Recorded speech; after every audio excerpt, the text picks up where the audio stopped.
we see a lot working with club players on a daily basis is the idea of controlling the trajectory, the flight of the golf ball, and in iron shots in particular, one of the big problems that I see crop up an awful lot of players who struggle with keeping the ball flight down a little bit, tend to hit very high iron shots, a little bit weak with the strike, and really suffer with distance and distance control, hit iron shots that come up short of the green a lot of the time.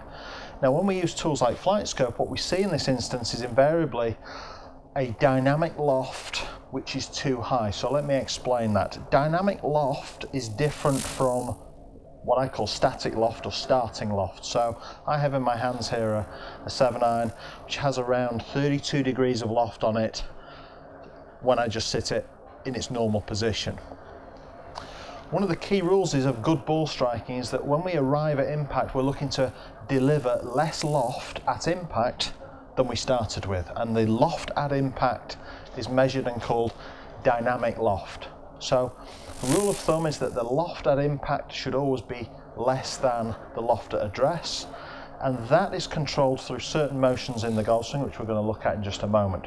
Now, how much should we reduce the loft by? Well, in some swings up to 10 degrees less loft at impact is desirable. So how can we create that? Well, very simple idea.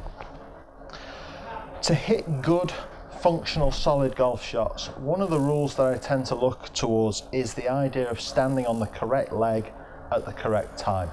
And players who struggle at impact, delivering too much loft, hitting high weak iron shots, will generally be also players who are standing on the wrong leg. They have too much weight at impact on the back or trail foot. For me as a right-hander, down the right leg.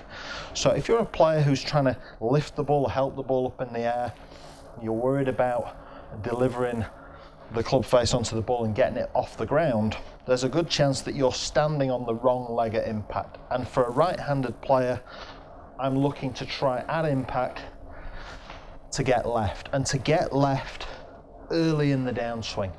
So the earlier I get left, the greater the opportunity I have to reduce the loft at impact. So dynamic loft is controlled through motion, and in particular downswing motion. So we address the ball, we stand in our normal position. First thing I would recommend you do is to reduce the dynamic loft. Just start to feel your weight shift to the left, and we do this through moving the pelvis first. Pelvis shifts left, roll onto the inside of your shoe, shift and rotate the pelvis a little bit, and you'll find that the handle of the club will come forwards. This will reduce the loft that we're showing at the ball. The shaft is leaning forwards. These are all desirable things at impact that are going to help you hit really solid, stable iron shots. So, create the address position, and the key feeling here from the top of the backswing is to feel the pelvis, as a right-handed player, my pelvis getting left. So I get the pelvis left,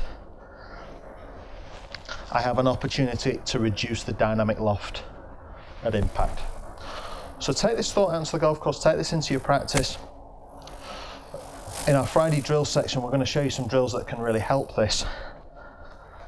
But pelvis left, reduce the dynamic loft, you're going to hit some seriously good iron shots. Thanks for watching the How Did I Do Golf Academy. If you enjoy our videos, please share them amongst your friends.